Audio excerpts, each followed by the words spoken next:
ಭಾಳಷ್ಟು ಜನಕ್ಕೆ ಅನಾರೋಗ್ಯದ ಸಮಸ್ಯೆ ಇರುತ್ತೆ, ದೀರ್ಘಕಾಲಿಕ ಸಮಸ್ಯೆ ಇರುತ್ತೆ.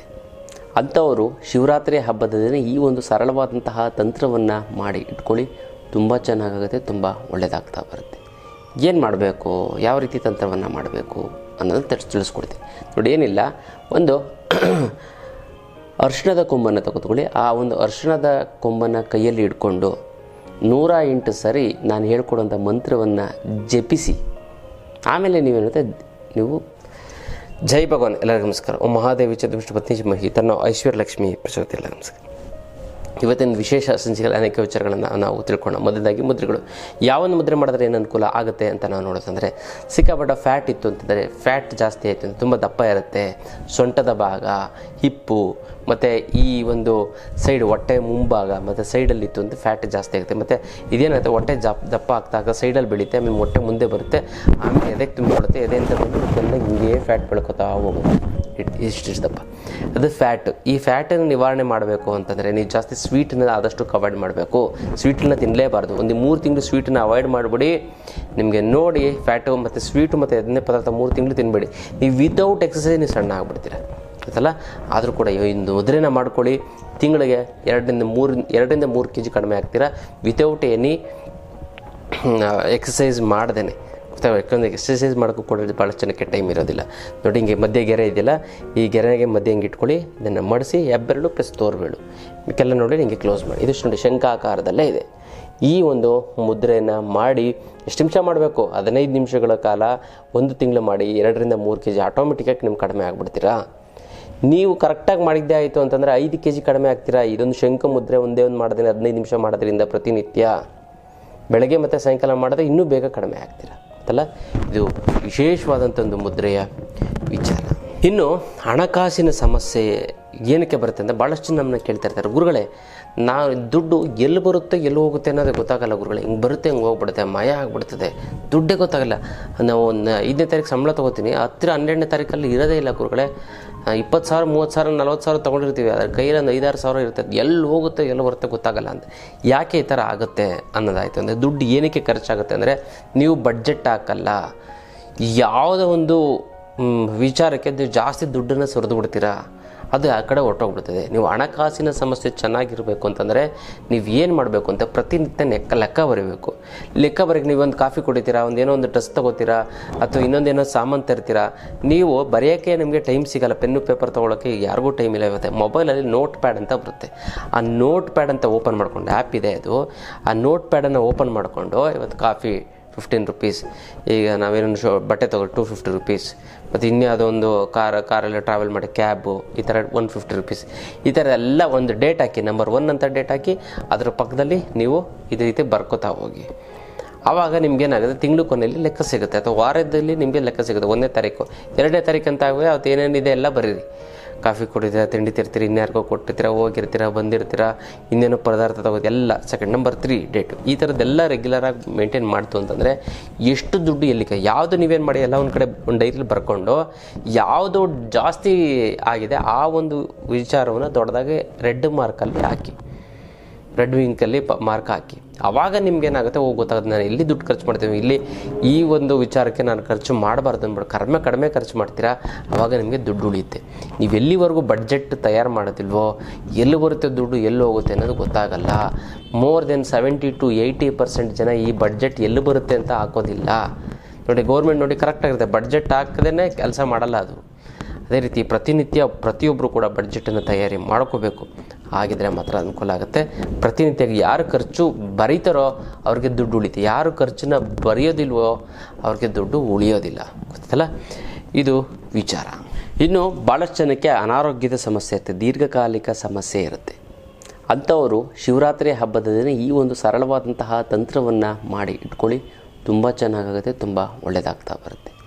ಏನು ಮಾಡಬೇಕು, ಯಾವ ರೀತಿ ತಂತ್ರವನ್ನು ಮಾಡಬೇಕು ಅನ್ನೋದನ್ನು ತಿಳಿಸ್ಕೊಡ್ತೀನಿ ನೋಡಿ. ಏನಿಲ್ಲ, ಒಂದು ಅರಿಶಿಣದ ಕೊಂಬನ್ನು ತೆಗೆದುಕೊಳ್ಳಿ. ಆ ಒಂದು ಅರಿಶಿಣದ ಕೊಂಬನ್ನು ಕೈಯಲ್ಲಿ ಇಟ್ಕೊಂಡು 108 ಸರಿ ನಾನು ಹೇಳ್ಕೊಡೋಂಥ ಮಂತ್ರವನ್ನು ಜಪಿಸಿ. ಯಾವುದೇ ರೀತಿಯಾದಂಥ ಒಂದು ಹಣಕಾಸಿನ ಸಮಸ್ಯೆ ಇತ್ತು ಅಂತಂದರೆ ಇನ್ನು ಮುಂದೆ ಅದನ್ನು ಮರ್ತುಬಿಡಿ. ಯಾಕಂದರೆ ನಿಮ್ಮ ಹತ್ರ ಅಷ್ಟಲಕ್ಷ್ಮಿ ಯಂತ್ರ ಇರುತ್ತೆ. ಈ ಅಷ್ಟಲಕ್ಷ್ಮಿ ಯಂತ್ರ ಇತ್ತು ಅಂತಂದರೆ ಸಾಕ್ಷಾತ್ ಲಕ್ಷ್ಮೀ ದೇವಿನೇ ನಿಮ್ಮ ಮನೆಯಲ್ಲಿ ನೆಲೆಸಿದ ಹಾಗೆ ಅಂತ ಒಂದು ಅಷ್ಟಲಕ್ಷ್ಮಿ ಯಂತ್ರ ನಿಮಗೆ ಎಲ್ಲ ರೀತಿಯಂಥ ಒಂದು ಸಹಕಾರವನ್ನು ಕೊಡುತ್ತೆ. ಯಾರ್ಯಾರ ಮನೆಯಲ್ಲಿ ಅಷ್ಟಲಕ್ಷ್ಮಿ ಯಂತ್ರ ಇದೆಯೋ ಅವರೆಲ್ಲ ಶ್ರೀಮಂತರಾಗ್ತಾರೆ. ನಿಮ್ಮ ಕರ್ಮ ಜಾಸ್ತಿ ಇತ್ತು, ನಿಮ್ಮ ಮಕ್ಕಳಾರು ಶ್ರೀಮಂತರಾಗ್ತಾರೆ ಅಂತ ಒಂದು ಅದ್ಭುತವಾದಂಥ ಒಂದು ಯಂತ್ರ ಅಷ್ಟಲಕ್ಷ್ಮಿ. ಎಲ್ಲ ಹಣಕಾಸಿನ ಸಮಸ್ಯೆಗೆ ರಾಮಬಾಣ ಅಂತಂದರೆ ಪರಿಹಾರ ಅಂದರೆ ಅದು ಏಕೈಕ ಅಷ್ಟಲಕ್ಷ್ಮಿ ಯಂತ್ರ.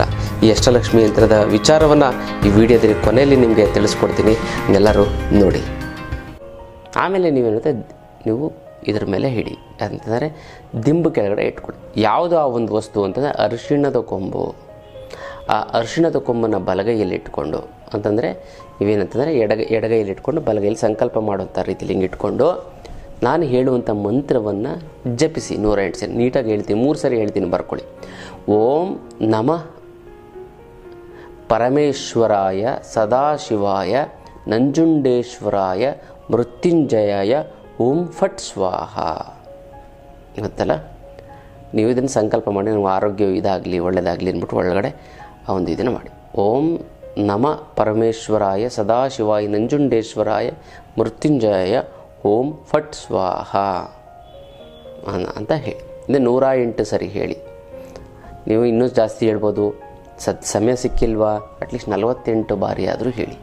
ಇದನ್ನು ಹೇಳಿ ಆ ಒಂದು ಅರಿಶಿಣದ ಕೊಂಬನ್ನು ತೆಗೆದುಕೊಂಡು ಹಾಸಿಗೆ ದಿಂಬು ಕೆಳಗಡೆಲ್ಲ ಹಾಸಿಗೆಯ ಕೆಳಗಡೆ ಇದನ್ನು ಇಟ್ಬಿಡಿ. ಯಾರಿಗೆ ಅನಾರೋಗ್ಯದ ಸಮಸ್ಯೆ, ದೀರ್ಘಕಾಲಿಕ ಸಮಸ್ಯೆ ಇರುತ್ತೋ ಅವರು ಒಂದು ಇದರಲ್ಲಿ ಇಟ್ಬಿಡ್ತು ಅಂದರೆ ತುಂಬ ಒಳ್ಳೆಯದಾಗುತ್ತೆ, ತುಂಬ ಚೆನ್ನಾಗಾಗುತ್ತೆ. ಗೊತ್ತಲ್ಲ, ಯಾರ್ಯಾರಿಗೆ ಆರೋಗ್ಯದ ಸಮಸ್ಯೆ ಇದೆಯೋ ಅವ್ರ ಹೆಸರನ್ನ ಬರೆದು ನೀವೇನು ಮಾಡಿ ಅಂತಂದರೆ ಓಂ ಸದಾಶಿವಾಯ ನಮಃ ಅಂತ ಬರೆದು ಕಮೆಂಟಲ್ಲೇ ತಿಳಿಸಿ. ನಾನು ಇಲ್ಲಿ ಸಂಕಲ್ಪವನ್ನು ಮಾಡ್ತೀನಿ, ನೀವು ಅಲ್ಲೇ ತಂತ್ರವನ್ನು ಮಾಡಿ ಒಂದಕ್ಕೊಂದು ಸೇರಿ ತುಂಬ ಚೆನ್ನಾಗಿ ನಿಮ್ಮ ಒಂದು ಅನಾರೋಗ್ಯದ ಸಮಸ್ಯೆ ಸಂಪೂರ್ಣವಾಗಿ ನಿವಾರಣೆ ಆಗೋದಲ್ಲಿ 2 ಮಾತಿಲ್ಲ ಅಲ್ಲ. ಇದು ವಿಶೇಷವಾದಂಥ ತಂತ್ರದ ವಿಚಾರ. ಇನ್ನು ಬರಬೇಕಾಗಿರೋ ದುಡ್ಡು ಬರ್ತಾ ಇಲ್ಲ ಅಂದರೆ, ಕೊಡೋರಿಗೆ ಕೊಡೋಕ್ಕಾಗ್ತಾ ಇಲ್ಲ ಅಂದರೆ, ಸಿಕ್ಕಾಪಟ್ಟೆ ಸಾಲ ಆಯಿತು ಅಂದರೆ, ಗುರುಗಳೇ ದುಡ್ಡು ನೀರು ಥರ ಖರ್ಚಾಗ್ತಾಯಿದೆ ಗುರುಗಳೇ, ಏನು ಮಾಡೋದು ಅನ್ನೋದೇ ಗೊತ್ತಾಗ್ತಾ ಇಲ್ಲ ಅಂದರೆ ಅದಕ್ಕೆಲ್ಲ ತಲೆನೇ ಕೆಡಿಸ್ಕೊಬಿಡಿ. ಇದಕ್ಕೆಲ್ಲ ಏಕೈಕ ರಾಮಬಾಣ ಅಂದರೆ ಅಷ್ಟಲಕ್ಷ್ಮಿ ಯಂತ್ರ. ಈ ಅಷ್ಟಲಕ್ಷ್ಮಿ ಯಂತ್ರ ಮನೆಯಲ್ಲಿ ಪ್ರತಿಷ್ಠಾಪನೆ ಮಾಡಿ ಅದೆಂಥದ್ದೇ ಸಮಸ್ಯೆ ಇದ್ದರೂ ಕೂಡ, ಹಣಕಾಸಿನ ಸಮಸ್ಯೆ ಇದ್ರೂ ಕೂಡ ಖಂಡಿತ ನಿವಾರಣೆ ಆಗಿಬಿಡುತ್ತೆ. ಗೊತ್ತಲ್ಲ. ಇನ್ನು ಭಾಳಷ್ಟು ಜನಕ್ಕೆ ಗುರುಗಳೇ ನಿಮಗೆ ಸಾಲ ಸೋಲ ಏನಿಲ್ಲ ಗುರುಗಳೇ, ಅದನ್ನು ಸೈಟ್ ತೊಗೊಳಕ್ಕಾಗ್ತಾಯಿಲ್ಲ, ಮನೆ ಕಟ್ಟೋಕ್ಕಾಗ್ತಿಲ್ಲ, ಮಕ್ಕಳಿಗೆ MBA ಅದು ಇದು ಮಾಡಬೇಕು ಅಂತಂದರೆ ಓದ್ಸೋಕ್ಕಾಗ್ತಾಯಿಲ್ಲ ಗುರುಗಳೇ. ನಮ್ಮ ಫ್ರೆಂಡ್ಸು ರಿಲೇಟಿವ್ಸ್ಗೆಲ್ಲ ನಾವು ಬುದ್ಧಿ ಈ ಜೀವನದಲ್ಲಿ ಮುಂದೆ ಬಂದಂಥ ಅವ್ರು ಇವಾಗ ಚೆನ್ನಾಗಾಗ್ಬಿಟ್ಟು ಒಡವೆಗಳೆಲ್ಲ ಮಾಡಿಸ್ಕೊಂಡು ಫಾರಿನ್ ಟ್ರಿಪ್ಗೆಲ್ಲ ಹೋಗಿ ತುಂಬ ಚೆನ್ನಾಗಿದ್ದಾರೆ ಗುರುಗಳೇ. ಬಟ್ ನಾವಿನ್ನೂ ಹಂಗೆ ಇದ್ದೀವಿ ಗುರುಗಳೇ, ಏನು ಮಾಡೋದು ಅನ್ನೋದೇ ಗೊತ್ತಾಗ್ತಾ ಇಲ್ಲ. ಅಂಥವ್ರಿಗೂ ಕೂಡ ಏಕೈಕ ರಾಮಬಾಣ ಅಂದರೆ ಅಷ್ಟಲಕ್ಷ್ಮಿ ಯಂತ್ರ. ಈ ಅಷ್ಟಲಕ್ಷ್ಮಿ ಯಂತ್ರ ಮನೇಲಿ ಪ್ರತಿಷ್ಠಾಪನೆ ಮಾಡಿತ್ತು ಅಂತ 3 ಅಮಾವಾಸ್ಯೆ ಕಳೆದ 6 ತಿಂಗಳೊಳಗಡೆ ಅದೆಂಥದ್ದೇ ಹಣಕಾಸಿನ ಸಮಸ್ಯೆ ಇದು ಸಂಪೂರ್ಣವಾಗಿ ನಿವಾರಣೆ ಆಗೋದಲ್ಲಿ 2 ಮಾತಿಲ್ಲ. ಭಾಳಷ್ಟು ಜನ ಕರ್ಮ ಕಳೆದಿದ್ರೆ ಇದನ್ನು ಕೂಡ ತಗೊಳಕ್ಕಾಗೋದು, ಎಲ್ಲರೂ ಕೂಡ ತಗೊಳಕ್ಕಾಗೋದಿಲ್ಲ. ಇದಕ್ಕೆ ಮುಟ್ಟು ಕಟ್ಟು ಚಟ್ಟು ಮಡಿ ಮೈಲಿಗೆ ಸೂತ್ಕ ಗೀತ್ಕ ವೆಜ್ಜು ನಾನ್ ವೆಜ್ ಜಾತಿ ಗೀತಿ ದಿಕ್ಕು ಗಿಕ್ಕು ಆ ಥರದ್ದು ಏನಿಲ್ಲ. ಇಟ್ಟರೆ ಸಾಕು ಕೆಲಸ ಆಗುತ್ತೆ. ದೇವ್ರ ಮೇಲಾದ್ರೂ ಇಡ್ಬೋದು, ಬೀರಿನಲ್ಲಾದರೂ ಕೂಡ ಇಡ್ಬೋದು.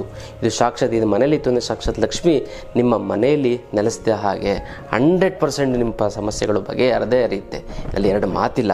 ನೀವು ಸಂಕಲ್ಪ ಮಾಡಿ, ನೀವು ತಗೊಳಕ್ಕಾಗ್ತಾ ಇಲ್ಲ 10 ಸಾರಿ ಸಂಕಲ್ಪ ಮಾಡಿ 11 ಸಾರಿ ನಿಮ್ಮ ಮನೆ ಒಳಗಡೆ ಈ ಒಂದು ಅಷ್ಟಲಕ್ಷ್ಮಿ ಯಂತ್ರ ನಿಮ್ಮ ಮನೆಯಲ್ಲಿರುತ್ತೆ. ಅಲ್ಲ, ಹಣಕಾಸಿನ ಸಮಸ್ಯೆಗೆ ಈ ತಲೆನೇ ಕೆಡಿಸ್ಕೊಬಿಡಿ. ಏಕೈಕ ರಾಮಬಾಣ ಅಂದರೆ ಅದೇ ಈ ಒಂದು ಅಷ್ಟಲಕ್ಷ್ಮಿ ಯಂತ್ರ. ಇದನ್ನು ಕೊರೆಯಲ್ಲಿ ಕಳಿಸೋದಕ್ಕಾಗೋದಿಲ್ಲ, ನೇರವಾಗಿ ಖುದ್ದು ನನ್ನ ಭೇಟಿಯಾಗಿ ತೆಗೆದುಕೊಂಡು ಹೋಗಬೇಕು. ಅಥವಾ ಒಳ್ಳೆಯ ವ್ಯಕ್ತಿಗಳನ್ನು ನಿಮ್ಮ ಕಡೆಯನ್ನು ಕಳಿಸಿ ನಾನು ಅವ್ರಿಗೆ ಕೊಟ್ಟು ಕಳಿಸ್ತೀನಿ. ಅವರು ನಿಮಗೆ ನೇರವಾಗಿ ನಿಮಗೆ ಮನೆಯೆಲ್ಲ ತಲುಪಿಸ್ತಾರೆ. ಅಲ್ಲ, ವಿಶೇಷವಾದಂಥ ಒಂದು ಯಂತ್ರ ಅಷ್ಟಲಕ್ಷ್ಮಿ ಯಂತ್ರ. ಇದು ನಿಮ್ಮ ಎಲ್ಲ ಸಮಸ್ಯೆಗಳನ್ನು, ನಿಮ್ಮ ಹಣಕಾಸಿನ ಸಮಸ್ಯೆಗಳ ಫುಲ್ ಸ್ಟಾಪ್ ಇಡುವಂಥದ್ದು ಅದ್ಭುತವಾದಂಥ ಒಂದು ಯಂತ್ರ ಈ ಒಂದು ಅಷ್ಟಲಕ್ಷ್ಮಿ ಯಂತ್ರ. ಪ್ರತಿಷ್ಠಾಪನೆ ಮಾಡಿ ನಿಮ್ಮ ಜೀವನವನ್ನು ಬದಲಾವಣೆ ಮಾಡಿಕೊಳ್ಳಿ. ನೀವು ಜೀವನದಲ್ಲಿ ಏಳಿಗೆ ಅನ್ನೋದು ಶ್ರೀಮಂತರಾಗಿ ಅಂತ ಹೇಳ್ತಾ ಇದ್ದೀವಿ. ಜೀವನದ ಸಮಸ್ಯೆಗೆ ವಿಶೇಷವಾದಂಥ ಕ್ಲಾಸನ್ನು ಅಟೆಂಡ್ ಮಾಡ್ತೀವಿ. ಯಂತ್ರ ಮಂತ್ರ ತಂತ್ರ ಮತ್ತು ಹಣಾಕರ್ಷಣೆ ಜನಾಕರ್ಷಣೆ ಶಿಬಿರ ಅಂತ ಕೂಡ ಮಾಡ್ತೀವಿ. ಇದು ಶನಿವಾರ ಮತ್ತು ಭಾನುವಾರ 10 ಗಂಟೆಯಿಂದ 4 ಗಂಟೆವರೆಗೂ ಇರುತ್ತೆ. ಈ ಒಂದು ಶಿಬಿರವನ್ನು ನೀವು ಅಟೆಂಡ್ ಮಾಡಿ.